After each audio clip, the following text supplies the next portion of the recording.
দেখি তো বর কি করছে, বরমশাই কি গো, হ্যাঁ কি করছো তুমি? এই যে টুনগুলো লাগালাম পুরো বাড়িতে। লাগানো হয়ে গেছে? হ্যাঁ মোটামুটি তো কমপ্লিট। দীপাবলির দিকে টুনি লাগানো তা কখনো হয়?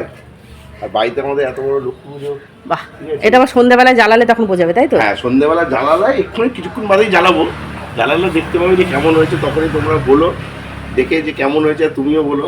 একদম, ঠিক আছে? সবাই তুমি একটু তো দেখে এখনো বলো। দেখলে না। না, একটু লাইটিংটা ঠিক আছে। দেখিনি। লাগানো হয়ে গেছে, এই যে লাগানো পুরোটা লাগিয়েছে এই যে ঘরের চারিদিকে। এই যে এগুলো রাত্রেবেলা না, লাইট না জ্বললে সেটা বোঝা যাবে না। তো রাত্রেবেলা তোমাদেরকে দেখাবো কেমন লাগিয়েছে বড়মশাই আর কিরকম কি হয়েছে, তাই তো? হ্যাঁ একদম। আর তোমরা কমেন্টস করে জানিও যে কেমন হয়েছে একদম, চলো লাইটটা লাগানো। দেখি রাত্রেবেলার জন্য কেমন হয়েছে এবার তোমরাই বলো। এত কষ্ট করে যে আমরা টুনিটা লাগালাম, ঠিক আছে, দেখে বলো যে তোমরা কেমন হয়েছে, কমেন্টস করে জানিও প্লিজ। চলো দেখতে থাকো, টাটা বাই।